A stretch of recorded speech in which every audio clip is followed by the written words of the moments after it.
साथियों, आज मैं आप लोगों को हेल्थ के संबंध में कुछ टॉपिकों पर मैं चर्चा कर रहा हूँ। वह टॉपिक क्या होगा? सबसे पहला टॉपिक होगा, इसको यहाँ लिखिए, इन जैसन।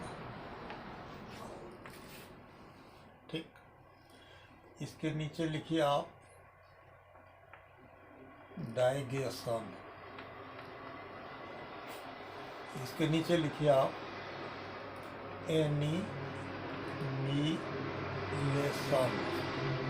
और इसके नीचे आप लिखिए डिफोर्केशन।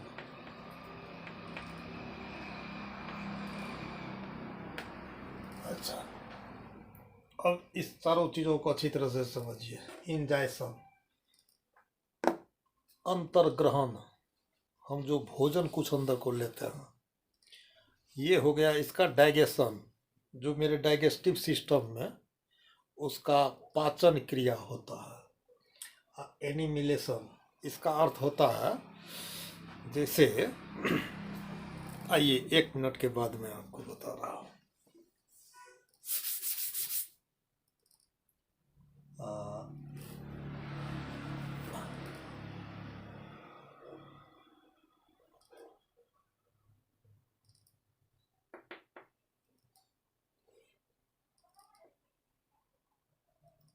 ये आपकी श्वास नली हुई, यहाँ से अभी लेना देना नहीं है।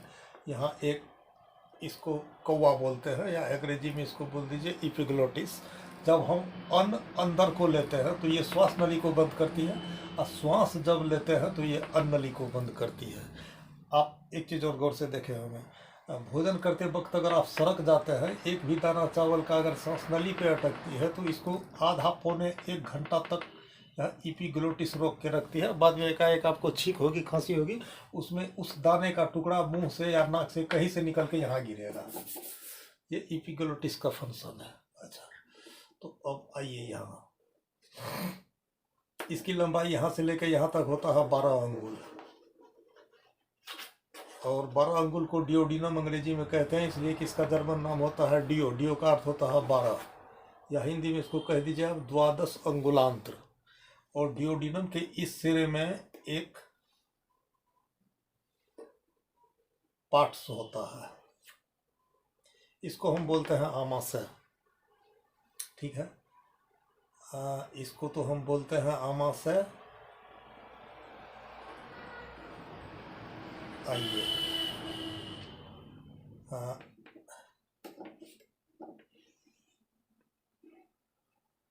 ये भी पाचन तंत्र के ही अंग है, इसको लीवर बोलते हैं, यकृत। और ये हो गया आमाशय। ये जो है, ये आपको जो डियोडिनम यहाँ तक आया है, यहाँ एक और ऑर्गन्स है, इसका नाम है अग्न्याशय या पैनक्रीज, जिसको बोल दीजिए आप। मुख्य रूप में 1, 2, 3 का ही काम पाचन तंत्र में होता है, लेकिन इसका काम शुरू हो जाता है यहीं से। यहीं से पाचन तंत्र शुरू हो जाता है। क्या हो जाता है, जैसे ही किसी अन्न को मुंह में लेके दांत से दबाएंगे तो दांत से एक प्रकार का सलाइवा निकलता है। उस सलाइवा का पहला काम क्या होता है, उस अन्न को गीला करना, क्योंकि ये लुब्रिकेंटेड इसमें आकर के यहाँ तक इसमें आए। जब वह भोजन इसमें आता है तो इसके दीवालों से रेनिन, पेप्सिन, पेप्टॉन और हाइड्रोक्लोरिक अम्ल इत्यादि निकलते हैं, जो हर कुल हार्मोन्स ये गर्म प्रकृति का होता है। तो मैं आपको पाचन क्रिया समझा रहा हूँ, तो सीरियल में ही मैं समझा रहा हूँ। तो ये तो हार्मोन्स निकाला, इसलिए आम भाषा में किसी भी दांत को उखाड़ना नहीं चाहिए। उसका सारा प्रॉब्लम क्रिएट जो भी हो, लेकिन उसका होम्योपैथी से समाधान है, इसलिए उखाड़ना ही जरूरी नहीं है। अच्छा, चूंकि वह सलाइवा देना बंद करेगा, उतना सलाइवा इसमें घटेगा। अच्छा, वहाँ से जब हम यहाँ आते हैं तो ये जो है रेनिन, पेप्सिन, पेप्टॉन, हाइड्रोक्लोरिक अम्ल इत्यादि, ये सब जो गर्म है, तो खाना खाते वक्त जैसे ही हम गरागड़ पानी पीते हैं तो इसको वह ठंडा कर लेता है, इसके पाचन क्षमता को वह कम कर देता है। इसलिए भोजन करते वक्त पानी न पिएं। भोजन करने से पहले पी लें या भोजन करने के बाद में पी लें। तो ये आमाशय में ये भोजन 2.5 घंटा लगभग रहता है। 2.5 घंटे रहने के बाद वो भोजन इधर से उतरता है। आपको ये छोटी आंत में उतरता है। यह छोटी आंत जगह के हिसाब से, ये छोटी आंतों में ये भोजन यहाँ से छोटी आंतों में उतरता है। थोड़ी सी आप रुक जाइए। मेडिसिन मैं सबको समझा रहा हूँ। यहाँ से लेकर के और यहाँ तक इस क्षेत्र के लिए चूल्हे की मिट्टी या खड़िया मिट्टी से तैयार की गई एक पोटेंसी है, कार्बोवेज, कार्बोवेजिटेलिस उसका नाम है। अगर यहाँ से लेके यहाँ तक आप में किसी भी प्रकार का दर्द, गड़बड़ी, उकरू इत्यादि पाया जाए तो इसके लिए आपको कार्बोवेज को याद कीजिएगा। कार्बोवेज को इस क्षेत्र के लिए, फिर इस क्षेत्र के लिए चाइना, ठीक। यहां से देखिए यहां तक की गैस हो, अपच हो, एसिडिटी हो, डकार हो, इरेप्शन हो, जो कुछ भी हो, चाइना काम आएगा। यहाँ कार्बोवेज काम आएगा। अगर आपको ये इन्फेक्शनल का सूचना यहाँ जाता है, यहाँ जीभ होता है ना, जीभ पे अगर आपको सफेद परत जम गया होगा तो यहाँ के लिए आप एंटीमोनियम क्रूड को ले लीजिए। China, carbo veg, एंटीम crude. अच्छा, प्रॉब्लम यहाँ से भी पैदा होता है। जैसे अब वसा पदार्थ का ज़्यादा सेवन करते हैं, तेल मसाला का, तो तेल मसाला, वसा पदार्थ या जो कुछ भी है यहाँ तक से लेकर के इस छोटी आंतों की दीवार से जो इसका इंजेक्शन तो आपने मुंह में लिया, डाइजेशन अभी हो रहा है। एनिमिलेशन का जो हमने नाम लिया था उसका अर्थ ये होता है अवशोषण। उस भोजन में जैसे चावल है उसमें कार्बोहाइड्रेट है, गेहूं है उसमें प्रोटीन है, हरा साग सब्जियां हैं उसमें आपको विटामिन्स है, फल फूल है उसमें विटामिन्स है, कैल्शियम है। तो इन खाए हुए तमाम पदार्थों को उस भोजन से एक तो ये दीवार मदद करता है खींचने का, हर जगह आर्टरी वेन और नर्व का राज है। इसके माध्यम से इस सब रसों को कहाँ भेजता है तो ये है आपको, इसका नाम है बाइल डक्ट्स। इधर से ये इन अवशोषित द्रव्यों को गोल ब्लाडर के माध्यम से ये लीवर में भेजता है। ये इधर से लीवर में पहुंचा। अब लीवर इससे डिमांड करता है। इसका 20वीं सदी में इसका क्रिया का खोज किया था लैंगरहेंस, इसलिए इसका नाम अभी भी लैंगरहेंस ही है, लैंगरहेंस। ये हो गया आपको अल्फा, ये हो गया बीटा, 2 पॉइंट। तो अब जो है इसी भोजन के तत्वों से लेके पैनक्रियाज का ये पॉइंट शर्करा तैयार करता है, इसको शुगर बोलते हैं, कोलेस्ट्रॉल। ये क्या करता है, इंसुलिन बनाता है। तो कोलेस्ट्रॉल भी बनाया, इंसुलिन भी बनाया, भोजन को पचाने चयापचय में मदद करने के लिए ये भी एक एंजाइम से बनाया। अब लीवर का काम है इस अल्फा से कोलेस्ट्रॉल को अपने में लेना, यहाँ से इंसुलिन को अपने में लेना, भोजक तत्व को, भोजन के पाचक तत्व को, रस को यहाँ से अपने में लेना। अब यह अपने में मर्ज करेगा और मर्ज करके इस गोल ब्लाडर में उसका स्टॉक करेगा। इसको पित्त की थैली बोलते हैं, ठीक है। अब ये शरीर आपका जो है संचालित है। ये हो गया आपको बड़ी आंत,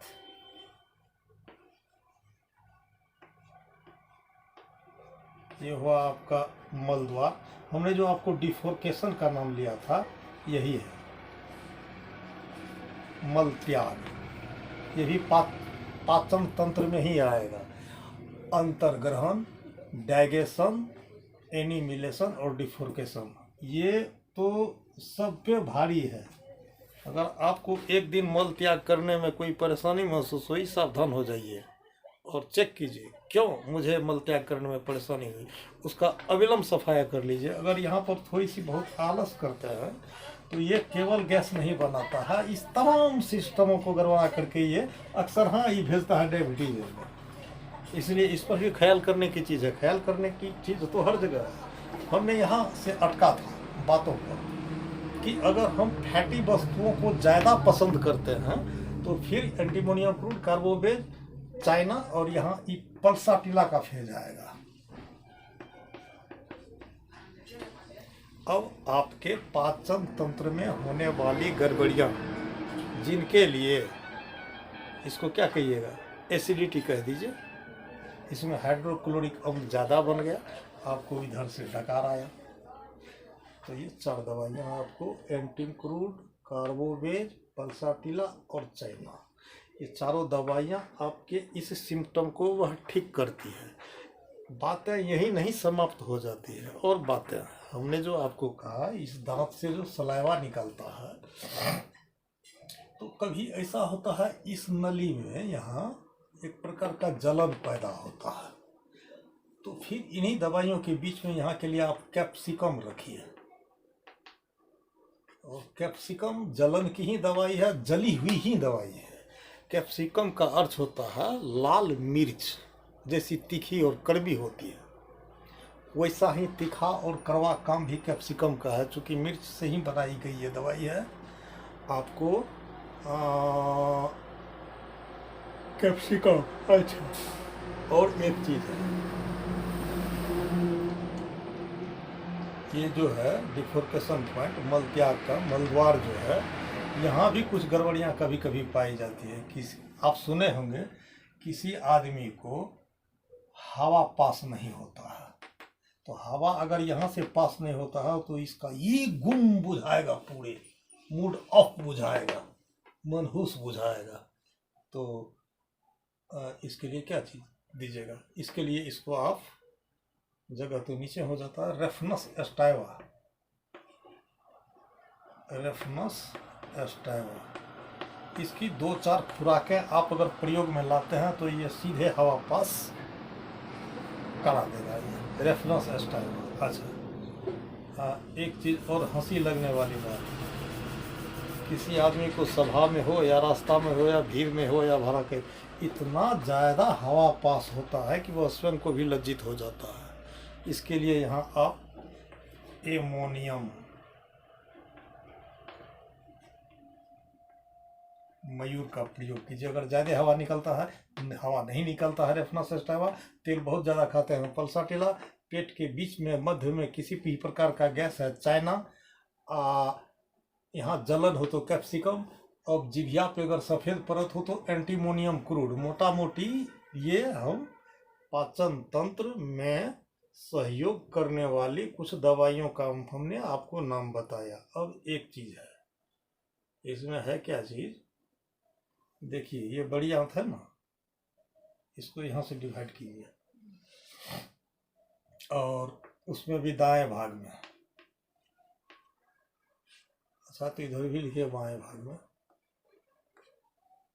इस क्षेत्र से, इस रीजन से नीचे, यदि आपको दाएं भाग में किसी भी प्रकार की परेशानी हो, चाहे गैस की परेशानी हो या कट गया हो या घाव हो गया हो, ना दाई नाकें बंद हो, दाएं भाग में विशेष करके एसिडिटी के मामले में दाएं भाग में इस रीजन से नीचे अगर परेशानी हो तो ये है आपको लाइकोपोडियम का फेज, लाइकोपोडियम। हाँ, कान खोल के सुनिएगा। 3 साल से अधिक उम्र वाले बच्चों को ये जनरल पावर 30 और 200, 12x, 6x, 3x, ये सब दवाई नहीं होती है। इसका दवाई होता है करोड़ मिलियन या और 10 मिलियन में, चाहे करोड़ मिलियन में, उच्च शक्ति की दवाई। तब ये जीवनदायिनी भी, आपको हर्निया ही क्यों ना हो दाएं साइड में, उसके भी दर्द को ये ब्रेक करेगा। आपके गुर्दे में किसी भी प्रकार का दर्द हो, उसको ये लाइकोपोडियम ही ठीक करेगा, दाएं भाग। अब बाएं भाग में फंसता है तो फिर स्वराइनम है, इधर बाएं के लिए है स्वराइनम, तो दवाई का नाम जो हम लिए हैं और रीजन का नाम लिए हैं, तो ये सब आप स्वयं में भी महसूस कर रहे होंगे कि हमें गड़बड़ी कहाँ की है। अगर आप चिकित्सक पक्ष के लोग हैं होम्योपैथ से तो भी मदद मिलेगी। नहीं, आजकल तो एंड्रॉइड सेट मोबाइल सबके हाथों होता है, तो उसमें ऐप्स होता है, ऐप्स में दवाई होती है। अगर वह निर्णय करने में अक्षम है तो उसमें से होम्योपैथिक दवाई का एक ऐप्स निकाल ले और ऐप्स में अपनी समस्या को मिलाए, समस्या में ढूंढे तो हमने जहाँ जहाँ उंगली बताई है वहाँ वही दवाई, जलन है, कैप्सियम है, ऊपर के भाग में है कार्बोवेज है, बीच के भाग में है चाइना है, नीचे के भाग में है लाइकोपोडियम है, हवा ज़्यादा छूटता है, एमोन मयूर है, हवा छूटता ही नहीं है, रेफनासस्टाइवा है। अगर आप तेलहन वस्तु को पसंद करते हैं तो ये पल्साटिला है। एंटीमोनियम जीभिया पर अगर दाग है तो एंटीमोनियम क्रूड है, चाइना है। इतनी दवाई आपके पाचन तंत्र में रामबाण जैसा ये मदद करेगा। इसीलिए आज हम पाचन तंत्र को, हालांकि हम बहुत बड़े डॉक्टर नहीं हैं, हम लोग 8वीं क्लास में पढ़ते थे, भौतिक विज्ञान में हम लोगों को पढ़ाया गया था, भुवनेश्वरी बाबू मास्टर पढ़ाए थे, जो मानचित्र हमें अभी तक याद है, चूँकि अमल में रखे हुए हैं। हम यह अपेक्षा करते हैं कि आप लोग भी इससे कुछ ना कुछ लाभ उठाएंगे। लाभ उठाएंगे तो आपके जीवन में सब सर्वोपयोगी ही है।